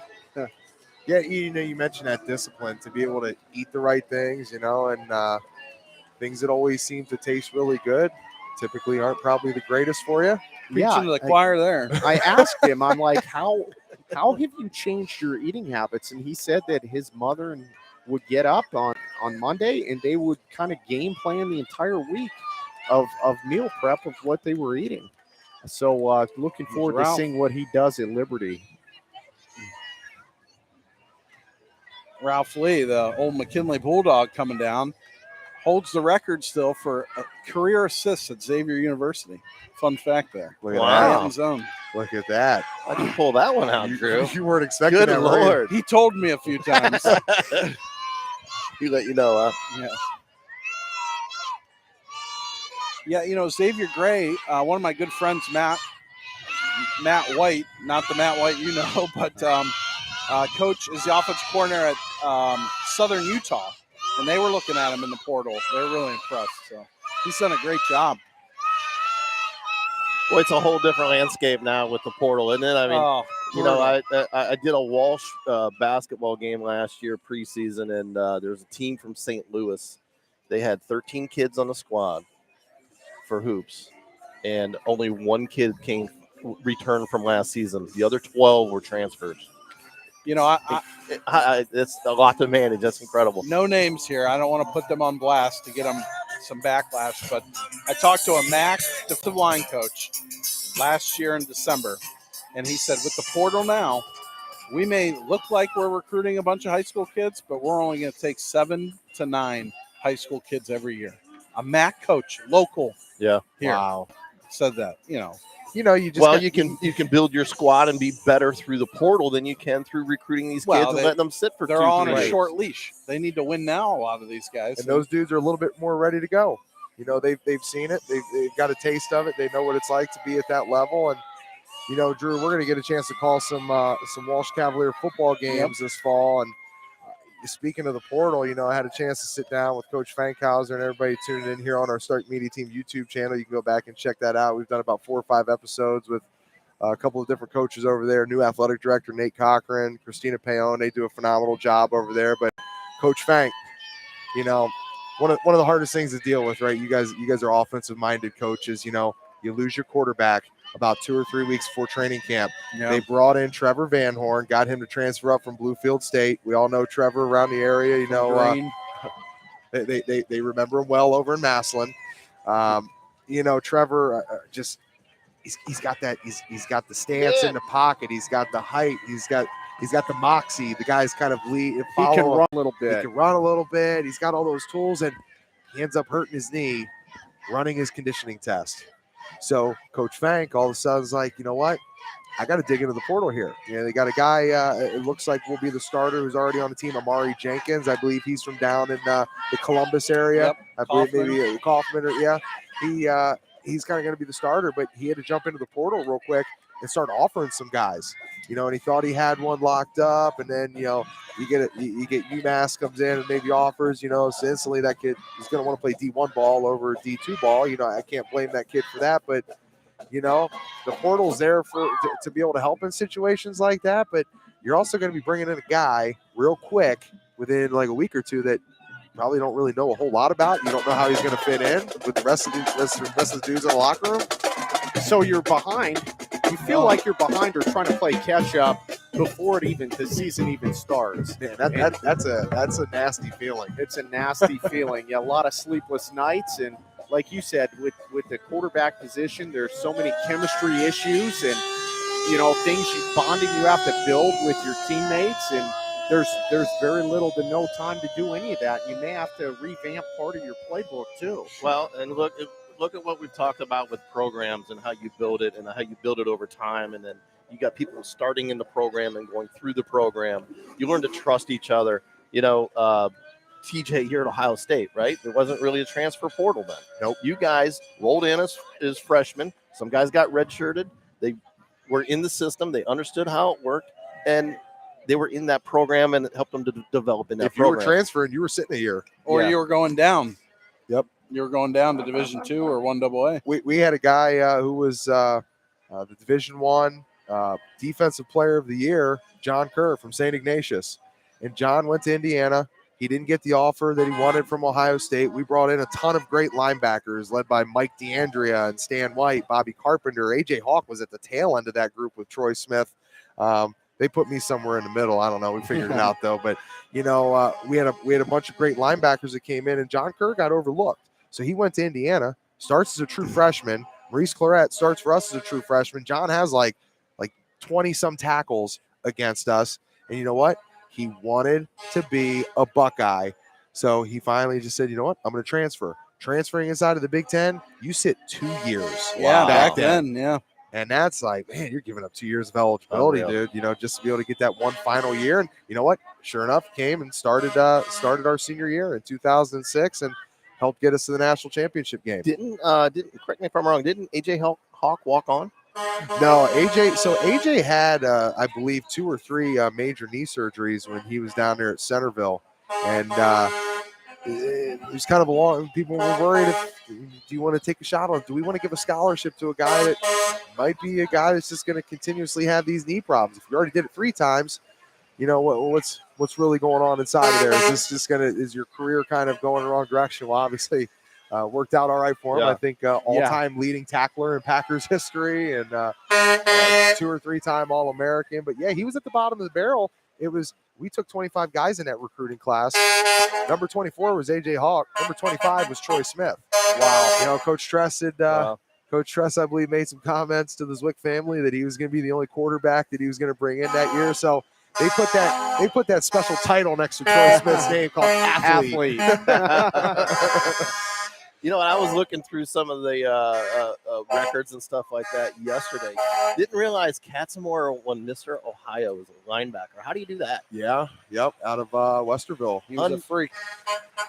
You got to put up some special numbers to do that. I think we're nearing the end of the parade here. We are, and you know, funny little thing about that number 45 there at Ohio State, Archie Griffin, who just got inducted to that National High School Football Hall of Fame locally here, which will be housed here now. Great job by Lamont Showboat Robinson, one of the former Globetrotters. He kind of put this thing together. And, you know, when Archie finished his run of 2-time Heisman, sport number 45, they said nobody was ever going to wear 45 again. Kind of one of those retired type deals. And that was a rider for Katzenmoyer to come to Ohio State. He said, Coop, if I'm coming, I want number 45. And so they went to Archie and they said, is that cool with you? He said, you know what? Mr. Football, Let's go. Yeah, go ahead, give it to him, man. Yeah. It worked out well. I always enjoy hearing like the behind the scenes story of stuff that, you know, you see happen and then later on find out like the backstory of that and how that ended up being that way. You know, one final team that we didn't get a chance to break down here, and I'm drawing a blank on the guy's name, but Marlington Dukes, they just hired a new head coach. But Joe something? Cardinal. Yep. Yeah, came over from Northwestern Huskies in Wayne County. Wayne County. He had a really good year in the 1 year he was there. 1 year there, you know, that Marlington job, it was just tough. You know, everyone knows, you know, the financial things going on in that district. They had some guys they were looking at, just didn't work out. But, you know, I think they're really happy with the person they landed on. Given their circumstances, that was a really good hire for them to bring in somebody who has been a head coach, who was successful. And, you know, they had their constraints of what they could do financially within the district. And I think they got a good one. And what they need now is some stability. Absolutely. They need Coach Cardinal to stick around for 4 or 5 years and establish a program and get kids back out for football and get going. And Marlington's a big district. They're open enrollment. So, you know, if you build it, they will come. Who was your guy that you drafted on your Stark Media fantasy team last year? Quentin Hancock's. Yeah, he's back. Yep. Played good outside linebacker, defensive end type. They've got a young quarterback there. His name's slipping me now, but I believe played towards the end of last year, was a sophomore. It's going to be really good for them. You know, they'll get off the schneid. You know, they were good defensively last year. They just really struggled on offense. They didn't really have any dynamic athletes. No. I saw them play in person last year, and they were well organized. The kids played hard, but, you know, somebody at the end of the day still has to take the ball and go score a touchdown. Yep. And they just didn't have that where you could hand somebody a ball on a base play or throw somebody a ball on a base pass play, and a bubble turns into a touchdown. They were just lacking that dynamic element to their offense and struggled to score. You know, I think every year if you could have Alden Hill and DeMonte Thomas in your backfield, you'd probably be pretty happy. I had to face them together in the backfield my first game as a head football coach. You told me about this. Was it a 1-point loss? My first game as head football coach, we're playing over at Marlington, 2011, Aquinas at Marlington. They have Zach Higgins at guard, and they have DeMonte Thomas and Alden Hill. And Zach went to Michigan State, right? He did. Okay. Alden Hill initially went to Tennessee, and then DeMonte Thomas started at Michigan. Yeah. And that's the backfield. And they're in split back gun. And the first play of my head coaching career, we kick off, and one of the returners is DeMonte Thomas, and the other guy isn't. So we game plan to kick it to the other guy. He goes 90 yards for a touchdown. We're down 6-0. I look at the clock. It's 11:52 left. My wife hasn't even gotten into the gate yet, and I'm already losing. And all I said on the headphones is, well, it's not going to get any worse, men. I mean, because that was it. But the second year after Hill and Higgins had graduated, and DeMonte Thomas, we had them beat at Aquinas. They beat us 17-14. And we had a really good team. We went 9-1. But at the end of the game, they went into Wildcat and just snapped him the ball, and they went about 75 yards. And we'd held him in check, but he broke. We missed one tackle. He breaks like a 30-yard run to give him the lead.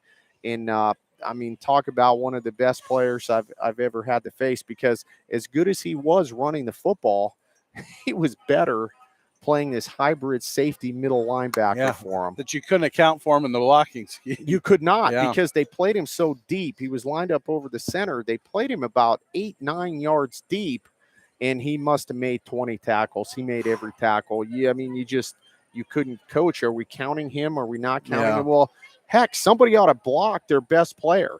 Yeah. You know, so we had some great games with Marlington. Well, guys, any final thoughts here? Parade's over.